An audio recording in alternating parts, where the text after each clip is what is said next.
주의 백성들, 주의 일꾼이 될 수 있도록 우리 공동체와 성도님들을 주장하여 주시고 인도하여 주시기를 간절히 간구하며 이 모든 말씀 우리를 사랑하시는 예수님의 이름으로 감사하며 기도드렸습니다.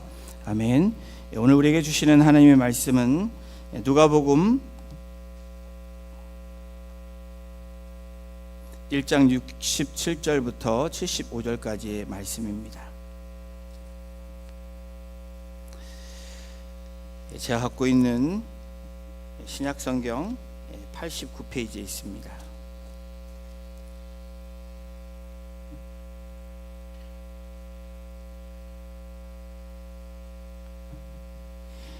찾으신 줄로 알고 우리 한 절씩 교독으로 봉독하고 마지막 75절은 합독하도록 하겠습니다.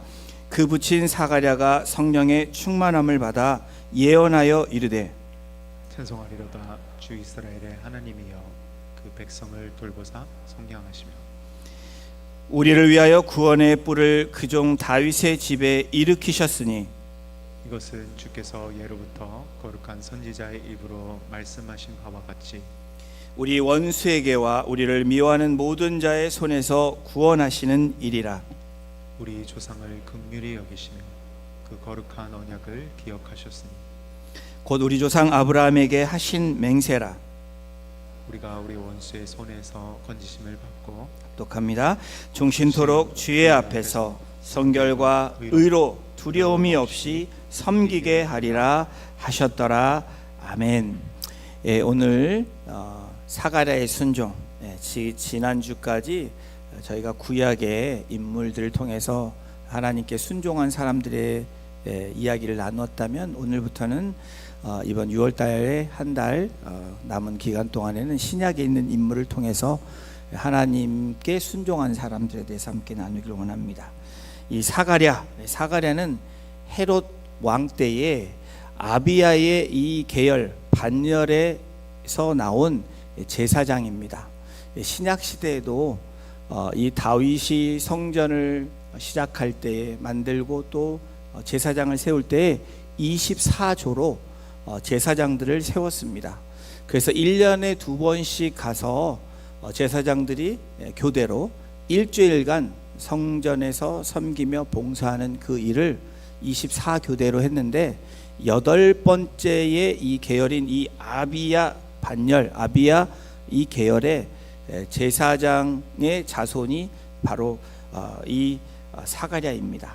사가랴의 아내는 엘리사벳. 이 엘리사벳도 누가복음의 저자인 누가는 이 아론의 후손이다라고 소개하고 있습니다. 다시 말하면 이 사가랴는 순수 혈통 제사장 집안의 자손입니다. 오늘날로 말하면 목사 가정의 목사들이 나와서 이 공동체 교회 제사장으로서 그런 역할을 했던 그런 인물로 생각하시면 됩니다. 그리고 엘리사벳은 목사 가정 가문 가운데 후손으로 사모가 된 사람, 이 정도로 여러분들이 오늘날 이 사람들을 생각하시면 좋을 것 같습니다.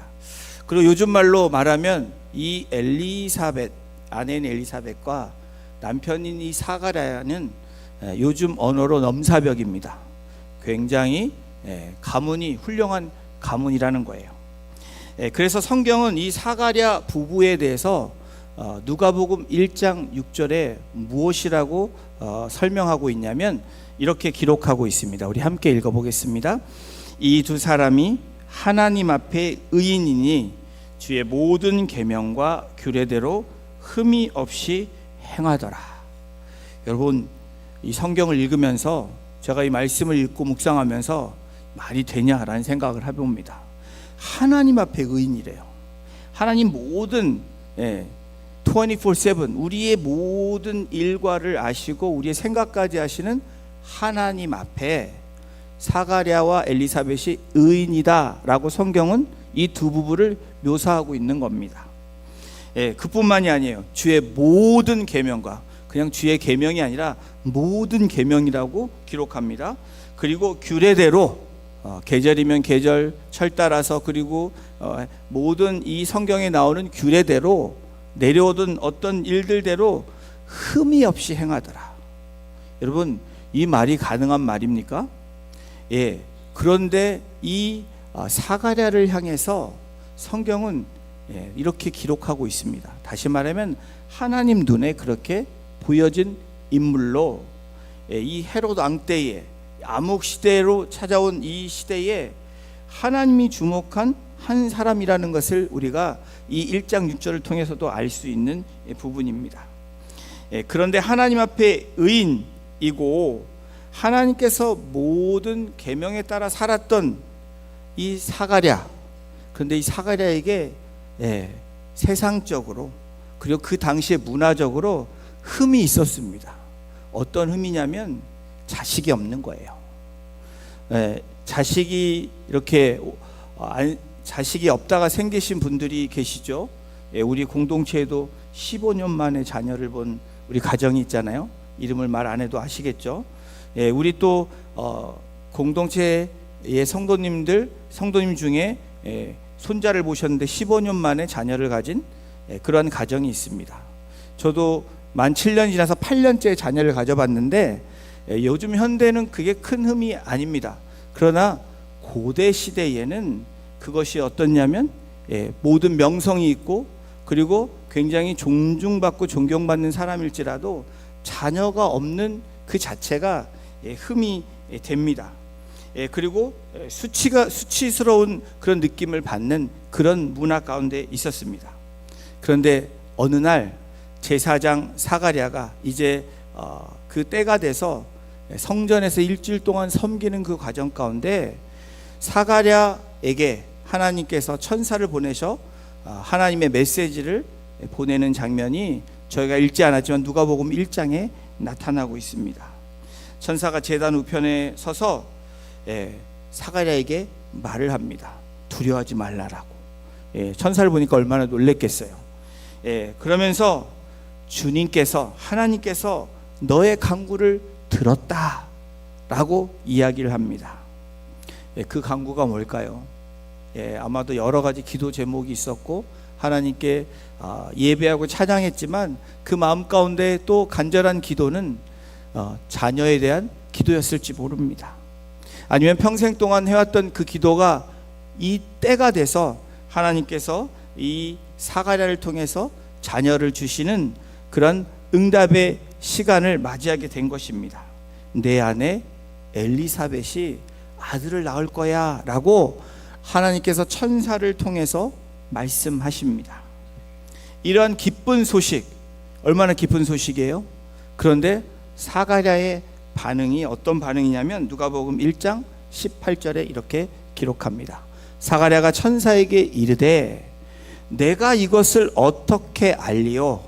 내가 늙고 아내도 나이가 많으니이다. 이 18절 이 한 절을 통해서 사가랴가 하나님 눈에 의인이고 모든 규례와 모든 율법과 규례를 따라서 행하였던 인물이지만 이 18절에 와서는 사가랴가 어떤 모습입니까? 하나님의 말씀이 주어졌음에도 불구하고 불신하는 사가랴의 모습을 18절에서 우리가 만나보게 됩니다. 임신 소식을 믿지 않는 겁니다.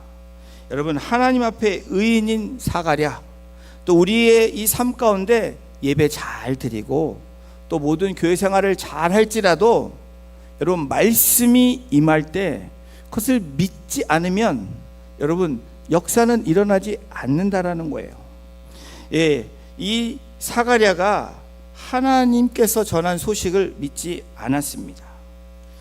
그렇게 되니까 어떻게 돼요? 하나님께서 증거를 보여달라. 어떻게 알겠습니까? 라고 말하는 이 사가랴를 향해서 다침의 그런 증거를 보여주십니다. 입을 닫아버리는 거예요. 벙어리로 만드는 겁니다. 여러분, 이 사가랴의 이 상황, 이 모습을 통해서 오늘 저와 여러분들의 모습을 볼 수 있지 않습니까? 우리가 말씀 가운데 아멘이라고 이야기합니다. 또 말씀을 읽으면 묵상하면 그 말씀의 은혜가 됩니다.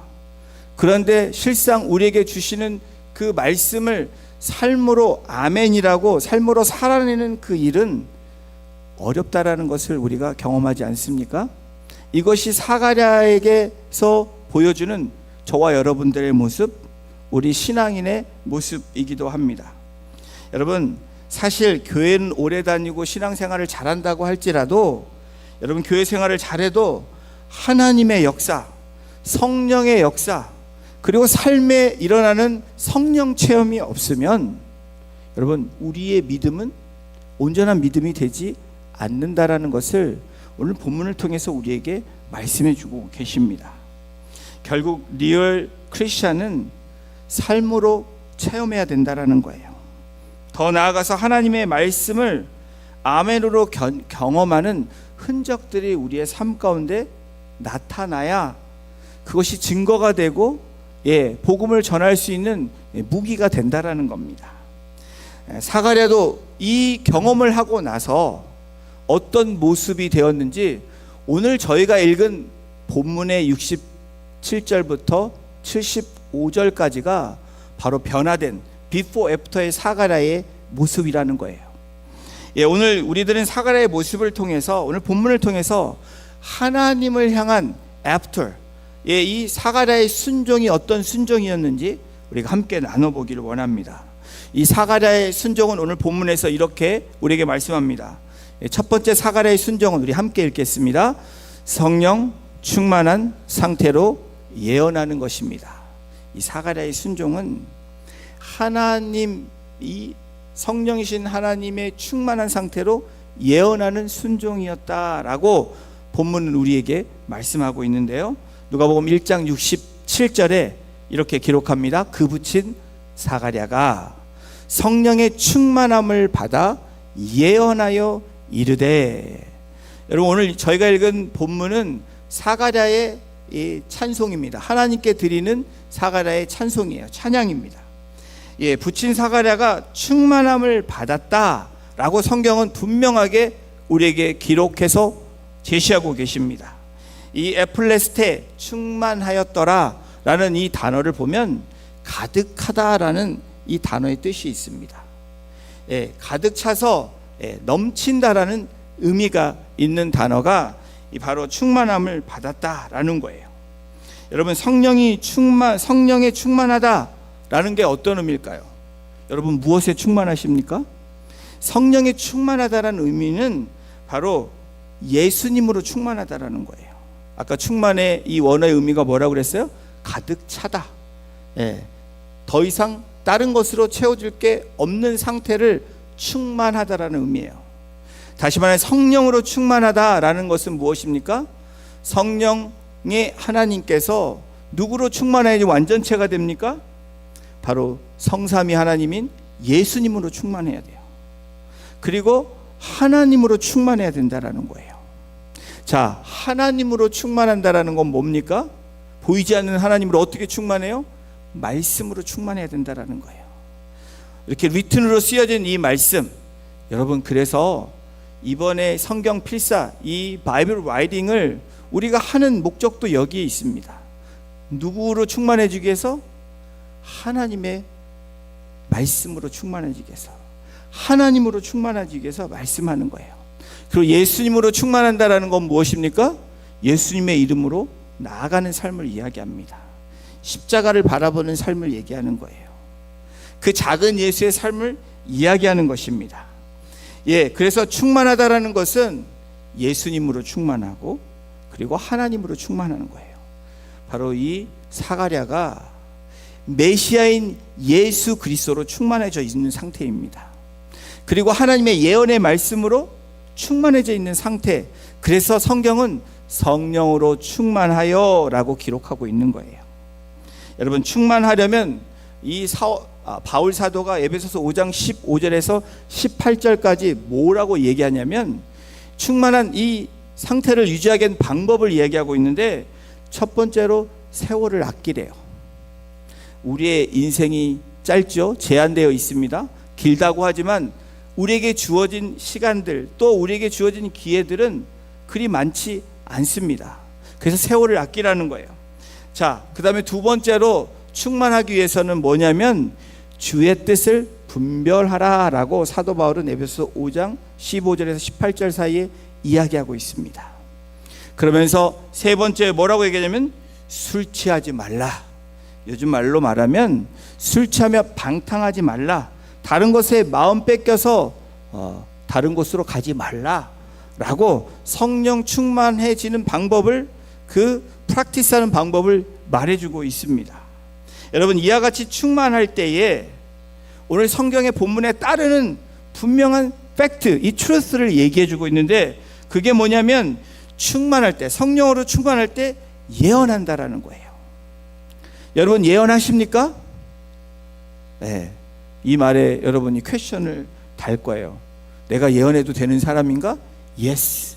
여러분, 예언해도 되시는 분이에요. 여러분, 이 예언하다는 이 단어를 보면 어떤 뜻이냐면 예고하다, 하나님의 계시를 선포하다라는 뜻입니다. 자, 다시 여러분에게 질문합니다. 여러분, 하나님의 말씀을 예언할 수 있습니까, 여러분들이? 아멘. 예언하실 수 있습니다. 자, 그럼 사가랴가 뭘 예언했는지 자, 함께 우리가 찾아보길 원합니다. 68절에 보면 백성을 돌보사 속량하시고 라고 나옵니다. 이스라엘의 하나님이여 말하면서 뭘 예언해요? 하나님께서 말씀하신 것을 지금 선포하는 거예요. 그 백성을 돌보사 속량하신대요. 예, 그리고 또 뭐를 예언하고 있습니까? 69절 71절에 보면 뭐라고 얘기하냐면 바로 구원의 뿔을 그 다윗의 집에 일으키셨으니 라고 기록하고 있습니다. 구원의 뿔에 대해서 이야기합니다. 그리고 71절에 이것에 종지부를 찍는데 모든 자의 손에서 구원하시는 일이라. 사가랴가 예언한 게 뭐예요? 이상한 걸 예언한 게 아닙니다. 말씀에 있는 그 말씀, 하나님이 이미 약속하신 그 말씀을 다시 선포하고 있는 거예요. 이것이 예언입니다. 저와 여러분들이 예언을 해요, 안 해요? 해야 됩니다. 주는 그리스도에 살아계신 하나님이십니다 라고 우리의 신앙 고백이 있다면 저와 여러분들의 예언은 무엇입니까? 다시 오실 예수 그리스도를 예언하는 거예요. 왜? 약속하셨기 때문에. 또 주님이 2000년 전에 이 땅에 오실 것을 약속하셔서 지금 사가랴를 통해서, 사가랴 입술을 통해서 성령의 충만함으로 예언했던 것처럼 오늘 우리에게 주어진 삶의 예언은 바로 다시 오실 메시아, 그 예수 그리스도만이 우리의 구원자가 되시고 생명이 되시고 영생을 주시는 분이시라는 것을 예언하는 그 예언이 바로 복음을 전파하는 일입니다. 자, 저와 여러분들은 복음을 전파하는 사람들입니다. 믿으시죠? 그래서 우리가 전도하고 선교하는 이유가 바로 여기에 있는 거예요. 바로 예언하기 위해서. 예언이 더 다르게 확대돼서 해석돼서 이상한 생각으로 우리가 들어가는데, 저와 여러분들의 예언은 다른 것을 하는 것이 아니라 하나님이 말씀하신 이 말씀에 있는 것을 우리가 다시 선포하는 것, 프로클레임 하는 겁니다. 외치는 거예요. 그렇게 알지 못하는 자들에게 말을 하는 겁니다. 이것이 여러분, 그래서 설교는 여러분 선포예요. 프로클레이밍입니다. 바이블 스터디는 티칭이라면 이 메시지는 하나님의 말씀을 선포하는 거예요.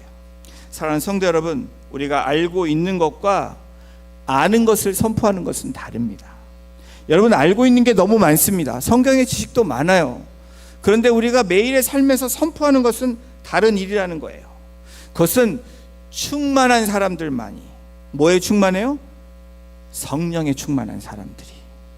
예, 저와 여러분들의 일상의 삶을 한번 보십시오. 이 말씀을 묵상하면서 내가 자주 하는 말이 뭘까? 자주 내가 입에서 선포하는 말이 뭘까를 생각하시면 여러분들이 뭐로 충만한지 금방 답을 찾게 됩니다. 예, 건강으로 얘기하시는 분들, 유튜브 채널을 보고 모든 음식들을 얘기하시는 분들은 뭘로 충만해요? 예, 건강으로 충만한 분이에요. 건강도 충만해야죠. 예, 근데 그게 다가 되면 안 된다라는 거예요. 또 여러분, 막 정치 얘기를 하시는 분들 있죠. 막 모든 유튜브를 찾아가 보면서 정치 박사들이 있습니다. 뭐에 충만한 거예요? 예, 정치에 충만한 거예요. 예, 뭐에 충만하라고 얘기합니까? 저와 여러분들은 성령에 충만해야 된다는 거예요. 예수님으로 충만하고 하나님의 말씀으로 충만할 때 우리가 뭘 할 수 있어요? 예언할 수 있다라는 거예요. 예, 여러분 동의가 되세요? 뭐 동의 안 하셔도 어쩔 수 없습니다. 저는 말씀대로 선포합니다. 귀 있는 자는 들을지어다. 예, 아멘으로 응답하는 자들에게 갑절에 복이 있을지어다. 예, 이러니까 여러분들 아멘 하시네요. 예, 복 얘기만 나오면 여러분들 되게 좋아하시는데 진짜 여러분 축복은 뭐예요? 예수님을 소유하는 거예요. 하나님의 말씀을 오늘도 붙잡고 있는 게 축복입니다. 여러분 아멘 안 해도 괜찮습니다. 그러나 그 말씀을 가지고 살아가는 저와 여러분이 될 때 이미 우리는 축복의 사람이라는 것을 우리에게 약속하시고 계시다는 거예요. 여러분 사가랴가 충만하지 않을 때는 어떤 반응을 보였습니까? 오늘 본문의 사가랴가 하나님 눈의 의인이다라고 성경은 분명히 기록해요. 그런데 천사가 나타나서 하나님의 말씀을 주고 있는데 사가랴가 뭐라고 얘기하는지 아십니까? 예, 육체의 것을 얘기하고 있습니다. 눈에 보여지는 것을 이야기하고 있어요. 다시 한번 스크린 좀 보여주세요. 예, 내가 이것을 어떻게 알리요? 어떻게, 여러분 어떻게 잘 사용하시죠? 내가 어떻게 할 수 있습니까? 어떻게 이런 일이 일어날 수 있습니까? 이거는 뭐예요? 우리의 육적인 것을 얘기하는 겁니다. 눈에 보여지는 것을 얘기해요. 사가랴를 보십시오. 내가 늙고 육적인 거죠. 예, 그리고 내 아내가 나이가 들었습니다. 예, 뭐예요? 예, 바로 현실을 얘기하고 있는 겁니다. 바로 사가랴의 모습이 이런 사가랴의 모습이 어떻게 돼요? 예, 성령 충만함을 받은 이후에 어떻게 됩니까? 어떻게가 아멘으로 바뀌고 찬송하였더라라고 얘기합니다. 성령 충만한 이 사가랴는 예, 하나님 앞에 아멘으로 나아갔고 찬송하는 사람으로 나아갔다라는 거예요. 예, 내가 어떻게 이것을 알리오? 이게 우리의 신앙 고백이 되면 안 된다라는 거예요. 성령 충만하여 어떻게 합니까? 하나님께 예언하고 또 하나님 앞에 찬송하는 그런 저와 여러분이 되시기를 주님의 이름으로 축원합니다. 여러분, 이 어떻게는 의심의 이유를 제시하는 겁니다. 좀 더 적나라하게 표현하면 저는 못 믿겠습니다라는 거예요. 이미 우리가 어떻게라는 거 하는 것은 하나님의 그 일하심을 또 하나님의 전지전능하심을 머리로는 믿지만 내 마음으로 내 삶에서 믿지 않는다라는 거예요. 사가랴가 그런 모습을 보여주고 있는 것입니다. 자, 그런데 사가랴가 성령에 충만해지니까 하나님을 찬송했다라고 성경은 기록하고 있습니다. 사가랴의 순종에는 성령 충만함에 예언하는 순종이었습니다. 사가랴의 두 번째 순종은 오늘 본문에서 뭐라고 얘기하냐면 우리 함께 읽겠습니다. 시작. 거룩한 언약을 믿으며 나아가는 것입니다. 거룩한 언약을 믿으며 순종하는 것이라고 얘기합니다. 1장 72절에 우리 조상을 긍휼히 여기시며 그 거룩한 언약을 기억하셨으니, 예, 조상을 긍휼히 여기시는 그 제사장이 하나님의 구약의 말씀을 모를까요? 사가랴는 알고 있었습니다. 그런데 여러분, 사가랴의 지금의 이 순종은 무엇입니까? 언약을 믿으며 나아가는 삶을 지금 실천하고 있는 것입니다. 사가랴의 순종은 하나님의 말씀을 믿으며 한 걸음 내딛는 순종이었다라는 거예요. 여러분, 이 창세기 22장 18절에 보면 아브라함에게 약속한 그 약속이 창세기 22장에 나오는데, 또 내 씨로, 아브라함이 너의 씨로 너의 자손들로 말미암아 천하 만민이 복을 받을 것이다 라고 예언하시고 약속하신 겁니다. 예, 그뿐만이 아니죠. 시편에 오면 105편 8절에 이렇게 기록합니다. 우리 함께 읽어보겠습니다. 시작. 그는 그의 언약 곧 1000대에 걸쳐 명령하신 말씀을 영원히 기억하셨으니. 1000대에 걸쳐서 누가 기억하고 계세요? 하나님이 기억하신다는 거예요. 하나님이 약속하신 것은 시간이 흘러도 그 약속을 기억하시고 은혜를 베푸시며 구원을 베푸시는 분이시라고 시편 기자는 고백하고 있는 거예요. 드포메로라는 사람의 부인이 하루는 자신의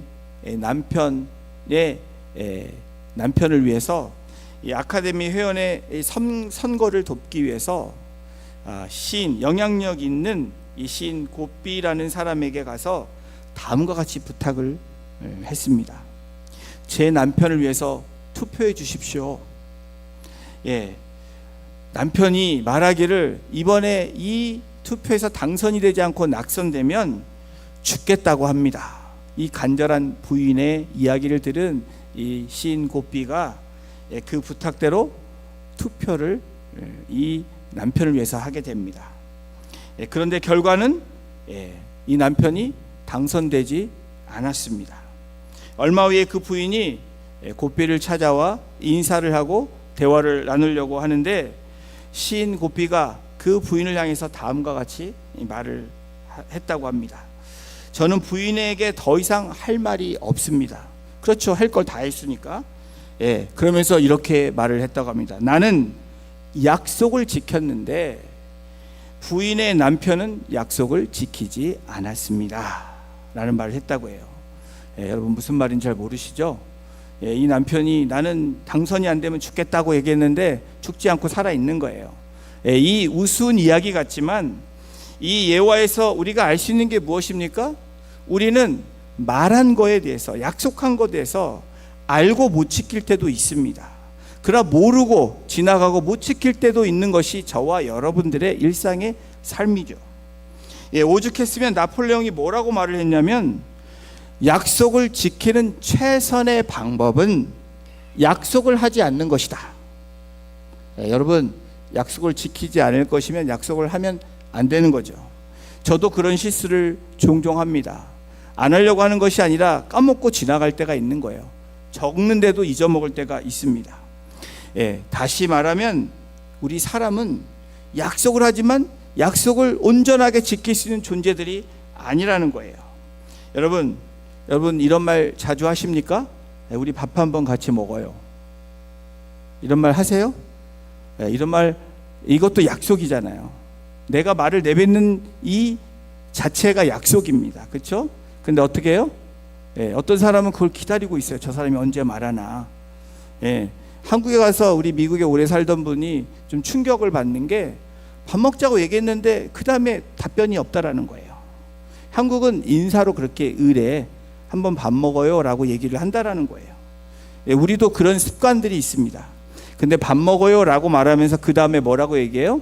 저는 이날 이렇게 몇 시에 시간이 있는데 언제가 시간이 괜찮으세요? 이러면 진짜 밥 먹자라는 뜻이래요. 한국에서 그렇다라는 겁니다. 여러분 어떻습니까?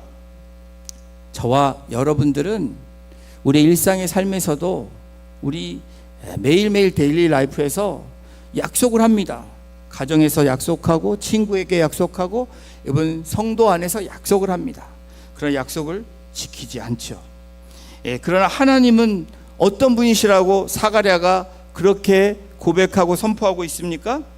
하나님의 언약은 절대로 안 이루어지는 일이 없고 절대로 이루어진다라는 거예요. 사가랴는 하나님의 하신 약속을 믿은 것입니다. 그전에도 알고 있던 말씀을 이제 믿고 예언을 선포하는 거예요. 그리고 다음과 같이 그 말씀을 선포하며 순종으로 나아가고 있는 겁니다. 우리 조상을 긍휼히 여기신 하나님, 그 거룩한 언약을 기억하신 것을 감사하며 찬송합니다. 누구를 얘기해요? 오실 메시아, 너에게 아들 요한이라는 아들을 이름을 줘서 아들을 낳게 될 건데 그 아들은 바로 메시아, 내가 약속한 구원의 메시아를 준비하는 예비하는 아들이 바로 너의 아들이다. 그리고 메시아가 올 것이다 라는 것을 지금 믿고 있는 겁니다. 그 거룩한 언약을 기억하며 지금 찬송하고 있는 거예요. 여러분 이 언약이라는 이 단어의 이 원어를 찾아보면 브리트라는 이 단어인데 쪼갠다라는 거예요.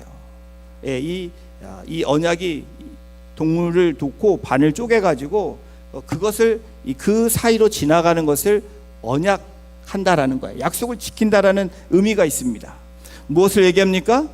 바로 이 쪼갠다라는 의미, 그것을 내서 피를 흘리게 함으로 그 약속을 지키겠다는 간절한 뭐예요?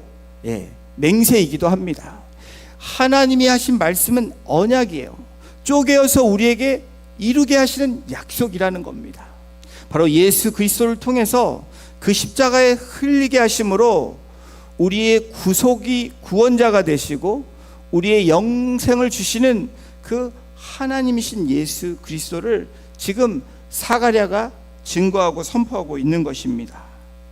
사랑하는 성도 여러분, 죄의 삭슨 사망이라는 말씀을 우리가 잘 알고 있습니다. 모든 사망과 불행과 고통과 모든 삶의 무거움, 이 두려움은 어디서부터 와요? 죄로부터 온다라는 거예요. 그래서 죄가 더욱 장성하면 사망에 이른다고 하잖아요. 여러분, 사도 바울의 이 고백이 저는 전적으로 우리의 삶 가운데 동의가 되는 말이고 우리의 삶에서 일어나는 일들이라는 것을 보게 됩니다. 주님으로 충만하지 않으면, 하나님의 말씀으로 충만하지 않으면 우리는 언제든지 어떤 사람이 됩니까?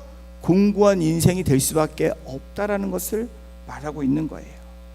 나이는 죄인일 수밖에 없는데 예수 그리스도를 통해서, 바로 이 언약의 말씀을 통해서 우리는 어떻게 됩니까? 이 사망의 몸에서 건져낼 수 있는, 건져내는 분이 주님이라고 고백하는 저와 여러분이 되기를 주님의 이름으로 축원합니다. 여러분, 죄의 문제는 시간이 흘러도 해결되지 않았던 문제고 여전히 그 문제는 해결되지 않습니다. 그러나 오직 예수 그리스도를 통해서 이 문제가 해결된다는 것이 바로 복음이라는 거예요. 우리에게 굿뉴스가 무엇입니까? 물질로 안 되고 어떤 걸로 안 되는 것이 바로 예수 그리스도를 통해서 내가 구원받은, 속량받은 백성이 되고 구원받은 백성이 되고 영생을 얻게 되는 백성이라고 지금 말하고 있는 겁니다. 사랑하는 성도 여러분, 죄에 대한 문제는 오직 예수 그리스도를 통해서, 십자가만을 통해서만 죄사함을 이룰 수 있다라고 예언의 말씀을 우리에게 오늘도 하고 계시는 겁니다. 그 말씀이 이루어지는 그날까지, 온 이 열방이 복음을 받기까지 저와 여러분들은 그 부르심에 나아가야 되는 존재가 바로 그 부르심이 저와 여러분들에게 있다라는 거예요. 여러분, 오늘 본문에 나오는 이 사가랴는 그것을 믿고 선포하는 것입니다. 그래서 사가랴가 찬송할 수 있었던 이유, 그 이유가 바로 여기에 있는 거예요. 여러분, 무엇 때문에 우리가 오늘도 찬송할 수 있습니까? 여전히 우리는 문제를 갖고 사는 존재들입니다.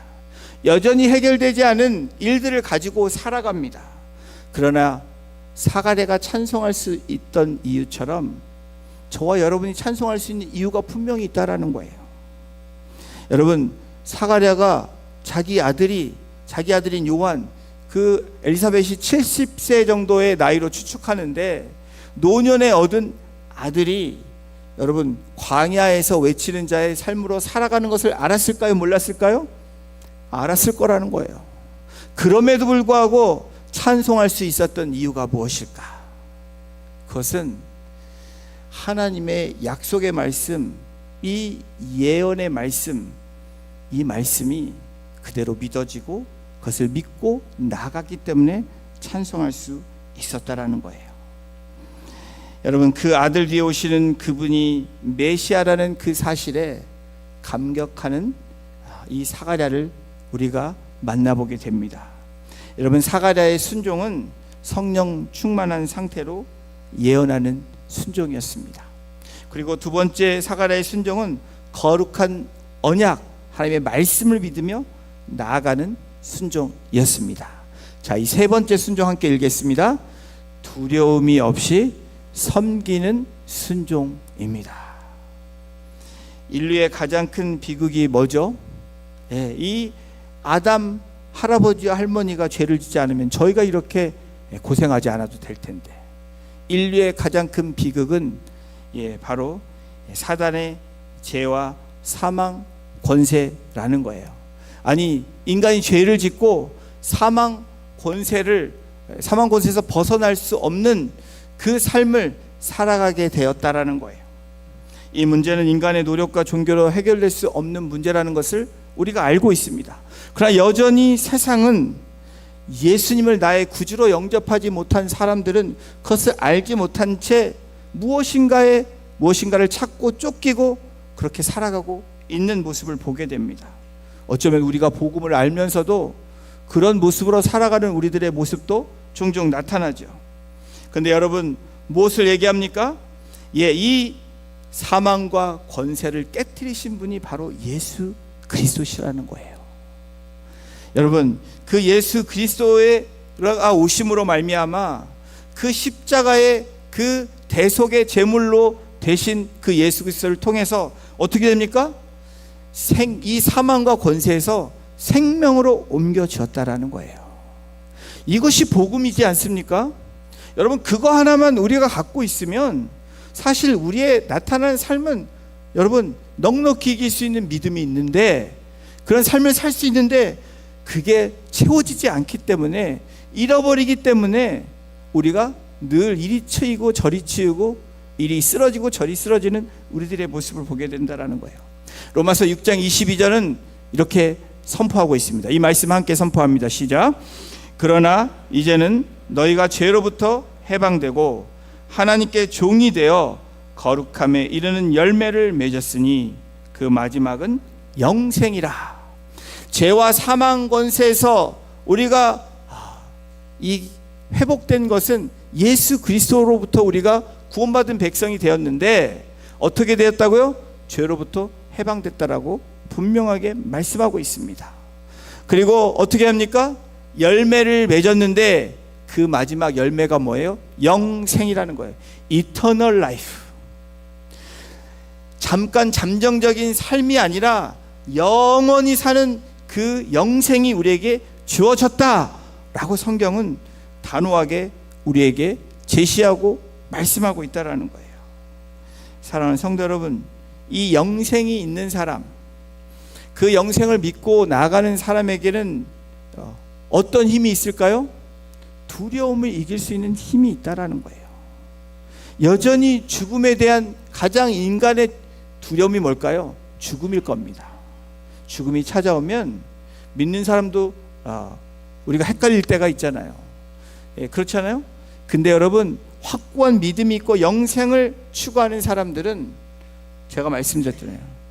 그 돌아가실 때 임종의 모습을 보면 완전한 차이를 저는 많이 목격했습니다. 여러분, 믿는 사람과 믿지 않는 사람들의 차이는 그 마지막에 있다라는 거예요. 그 마지막이 어떤 사람은 끝이고 어떤 사람은 시작이라는 거예요.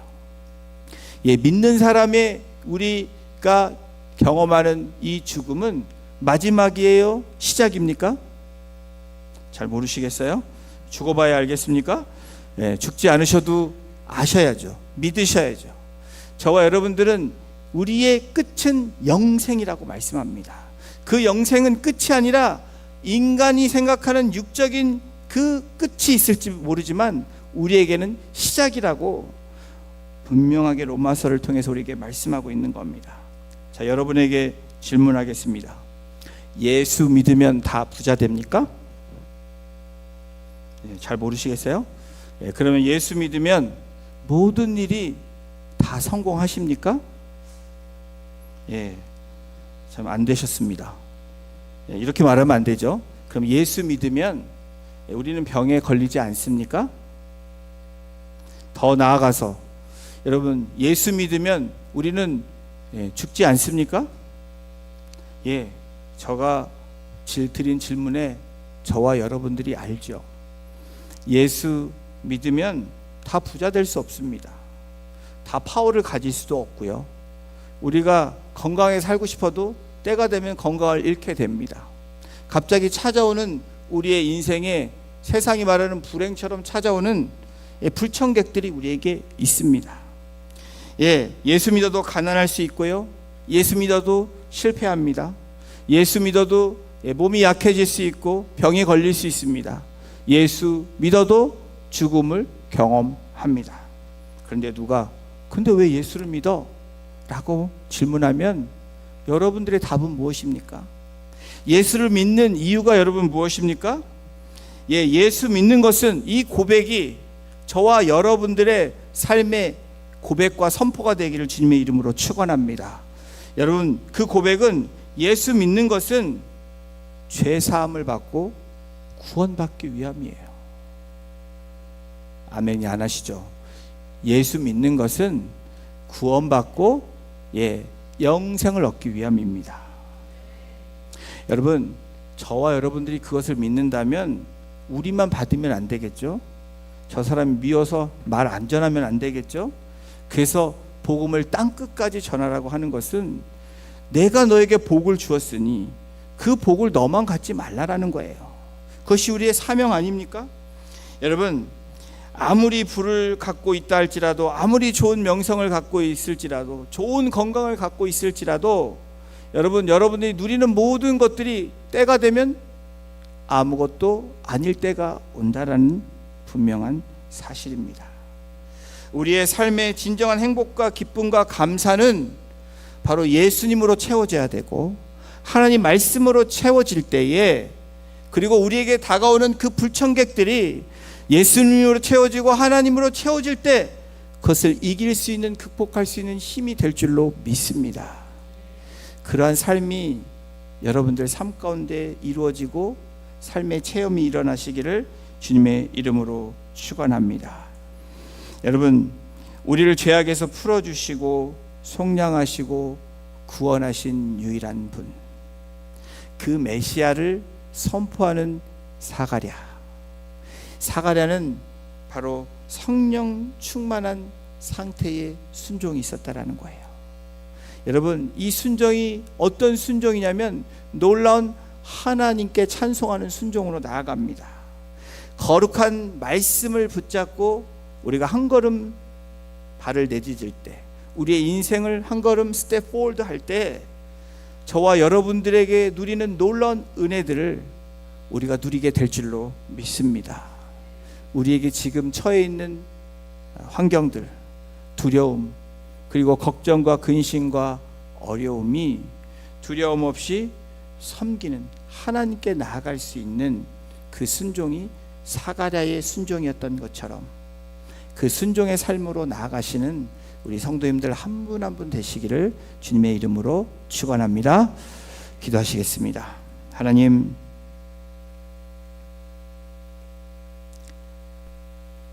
하나님 앞에 의인이었던 제사장 사가랴가